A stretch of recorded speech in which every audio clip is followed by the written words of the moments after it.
Everyone, welcome to nursing study official channel. मेरा नाम है अमित और आज हम ईसीजी में यू वेव पढ़ने वाले हैं। तो चलिए बात करते हैं यू वेव की।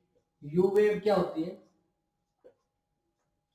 यू वेव एक ऐसी वेव है जो हमेशा पी, ये है Q R S T, T wave के बाद आएगी।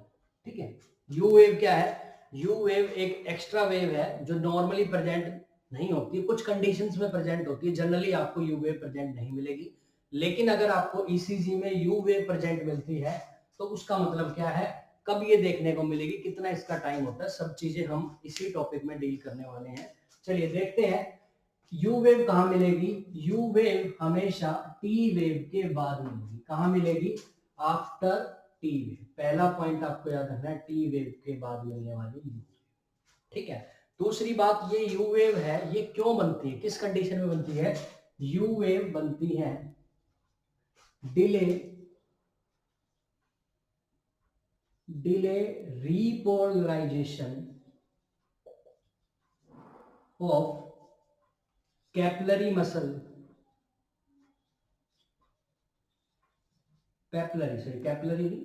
Capillary muscles of the ventricles. जो हार्ट के वेंट्रिकल्स हैं, ये हार्ट है, ये हार्ट है। इस हार्ट में यहाँ पे पेपलरी मसल्स लगी हुई हैं। इन पेपलरी मसल्स के डिले, कॉन्ट्रैक्शन हो रहा है लेकिन कॉन्ट्रैक्शन डिले होता है, तो उस कंडीशंस में आपको यू वेव, एक्स्ट्रा वेव जो है देखने को मिलती है। ठीक है। कब मिलेगी? Delay repolarisation. रीपोलराइजेशन का मतलब होता है कॉन्ट्रैक्शन होना। अगर उसके कॉन्ट्रैक्शन में डिले हो रहा है, लेट हो रहा है, तब क्या बनेगी? तब आपको यू वेव दिखाई देगी। किस कंडीशन में? Delay repolarisation of papillary muscles of the ventricle. ठीक है, पहला पॉइंट। दूसरी बात, जब आप किसी वेव में, किसी ईसीजी में किसी वेव की बात करते हो, वेव में आपको दो चीजें देखनी होती है। जो पहली चीज देखनी होती है वो होती है ड्यूरेशन। पहली चीज आप क्या देखोगे? पहली चीज आपको देखनी होती है duration. Duration means x axis पे कितनी लेंथ है, ये लेंथ कितनी, ये वाली लेंथ, एक्स एक्सिस ये वाली, वाई एक्सिस ये वाली। एक्स एक्सिस पे कितनी लेंथ है, उसी को बोलते हैं डिले, उसी को बोलते हैं ड्यूरेशन ऑफ ईसीजी। ड्यूरेशन। तो यू वेव का जो ड्यूरेशन है वो है 40 सेकेंड, लेस देन 40 सेकेंड। और आप सभी को पता होना चाहिए 40 सेकेंड लेस 0.40 सेकेंड बोल दो, या आप इसको बोल दो 40 मिली सेकेंड। 40 मिली सेकेंड बोलो आप इसको, या आप इसको बोलो 0.40 सेकेंड। इसका मतलब है 1 स्मॉल स्क्वायर। ठीक है, इसका मतलब है 1 स्मॉल स्क्वायर। मतलब जो यू वेव है एक स्मॉल स्क्वायर के अंदर आने वाली है। 0.40 मिली सेकेंड बोलेंगे हम इसे, सेकेंड। इसका टाइम ड्यूरेशन आपको देखने को मिलेगा। ठीक है। जैसे ही ड्यूरेशन होता है ऐसे ही एम्पलीट्यूड और होता है। एम्पलीट्यूड, एम्पलीट्यूड यू वेव का एम्पलीट्यूड मतलब वाई एक्सिस पे लेंथ, ये कितनी लेंथ है इसको बोलेंगे एम्पलीट्यूड। यहाँ कितनी लेंथ है इसको बोलेंगे ड्यूरेशन। ड्यूरेशन मैंने बता दिया, लेस देन 40 मिली सेकेंड या 0.40 सेकेंड, एक ही बात है। दूसरी बात, या आप वाई एक्सिस पे बात करो, एम्पलीट्यूड की बात करो, लेंथ की बात करो, तो ये लेंथ आपको 0.5 mm की देखने को मिलेगी। कितनी मिलेगी? 0.5 mm।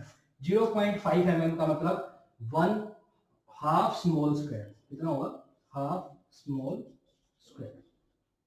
ठीक है, हाफ स्मॉल स्क्वायर मतलब है इसका, यहाँ ड्यूरेशन में पूरा स्क्वायर होगा और यहाँ पे आधा स्क्वायर, हाफ स्मॉल स्क्वायर आपको देखने को मिलेगा। इतने से आपकी एक पूरी यू वेव बनती है। यू वेव आपको फिजियोलॉजिकल भी मिलेगी और पैथोलॉजिकल भी देखने को मिलेगी। अगर आप फिजियोलॉजिकल की बात करें तो फिजियोलॉजिकल किन कंडीशंस में मिलेगी? यू वेव आपको दोनों तरीके से मिलती है, फिजियोलॉजिकल भी, पैथोलॉजिकल भी। अगर आप यू वेव को फिजियोलॉजिकल बात करें कि फिजियोलॉजिकल किन कंडीशंस में आपको यू वेव दिखाई देगी, तो जो आपका पहला जो पॉइंट्स है वो है, किस में दिखाई देगी आपको? वो दिखाई देगी आपको साइनस ब्रेडिकार्डिया। किस कंडीशंस में? Sinus bradycardia. जब आपकी हार्ट रेट स्लो होगी, कितने से? 60 से कम, वो भी रिदम में। हार्ट रेट स्लो होगी आपकी, वो भी 60 से कम, रिदमिक आपकी हार्ट रेट कम हो रही है, वो भी लेस देन 60, तो आप उसको बोलोगे साइनस ब्रेडिकार्डिया। और साइनस ब्रेडिकार्डिया के अंदर फिजियोलॉजिकली कोई बीमारी नहीं, कोई प्रॉब्लम, नॉर्मली भी आपकी यू वेव आपको प्रेजेंट देखने को मिलेगी। इसके अलावा पैथोलॉजिकल कंडीशंस है जिनमें आपको यू वेव देखने को मिलेगी। उसमें पैथोलॉजिकल कंडीशंस जहां पे आपको यू वेव दिखाई देती है वो है हाइपोकैलीमिया, वो है हाइपोकैलीमिया। जब आपके अंदर पोटेशियम का लेवल कम हो जाता है, किसका लेवल कम हो जाता है? पोटेशियम। अगर आपकी बॉडी में पोटेशियम का लेवल नॉर्मल 3.5 से 5.1 मिली इक्विवेलेंट पर लीटर होता है, लेकिन अगर ये लेवल कम हो जाता है, कितना कम? अगर ये लेवल पोटेशियम का 2.7 मिली इक्विवेलेंट पर लीटर से कम हो जाए, इस कंडीशन को बोलते हो आप हाइपोकैलेमिया। मतलब हाइपोकैलेमिया में जहां पे आपको चेंजेस नजर आएंगे, यू वेव नजर आएगी, वो ये इतना है, इतनी वैल्यू है। और 2.7 के बाद आपको यू वेव प्रेजेंट देखने को मिलेगी पैथोलॉजिकली बीमारी के कारण। नॉर्मली आपको कब देखने को मिलेगी? नॉर्मल मिलेगी आपको साइनस ब्रेडिकार्डिया के अंदर। ठीक है, यहाँ तक समझ में आया? ये था हमारा आज का छोटा सा टॉपिक यू वेव। अगर आपको हमारी वीडियो अच्छी लगी तो लाइक करें, शेयर करें, सब्सक्राइब करें। Thank you very much.